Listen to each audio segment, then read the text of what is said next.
Ode to a Lost Explorer.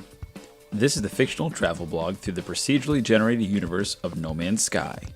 All content within this audiobook is copyright 2016-2018 Andreas Constantine. All related No Man's Sky logos and intellectual property included in this novelization are owned by Hello Games. Music by 65 Days of Static. Welcome, interlopers, to the fictitious podcast novelization through the procedurally generated universe of No Man's Sky. Chapter 3. Story Time.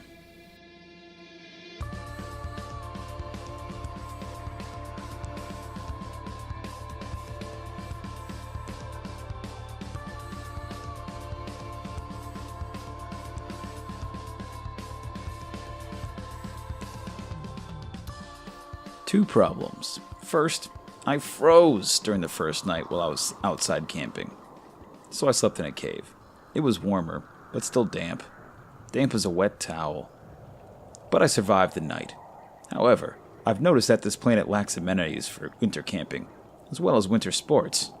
If it had snowed, at least I could try out some of my skiing skills. You know, the ones I don't have. But at least I dream of having them. This dry red rock, and cold. Cold like hell, without the heat. Secondly, my knee was swollen. My fall, my injury, well, it wasn't that minor after all. So I'm using a trekking pole to help me as I limp along. When I find the chrysonite, I'll need to head back to the ship, get myself all patched up. Once the ship is working, the medic, the AI, should be able to fix me up. On the second day, late in the afternoon, I found my chrysonite. Joy, oh joy. Now, get back to the ship before I die out here. I didn't make it back to the ship. Just before dusk, I came across something. A structure, hidden in the ruins. Alien. With auburn-shaded markings on the walls and pillars. I just had to investigate. It's the explorer in me. Without realizing it, it grew dark. Fast. Very fast.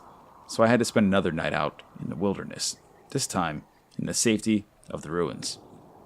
The main building offered me some comfort from the weather. Even though there were no windows or doors, still the view was breathtaking. In a freezing sort of way.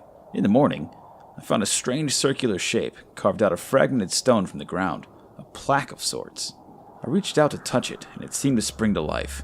A bizarre sphere rose out of the plaque and spun in midair.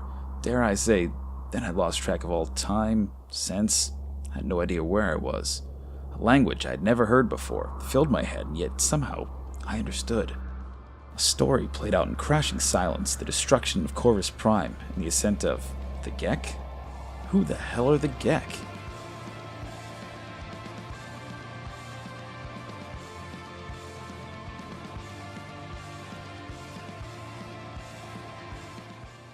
Are you a No Man's Sky fan, player, enthusiast, or just enjoy space fiction? Please enjoy this audiobook now, subscribe to the channel, or visit the novelization written by award-winning poet, teacher, and author Andreas Constantine at ode-to-a-lost-explorer.wordpress.com. Keep exploring, interlopers.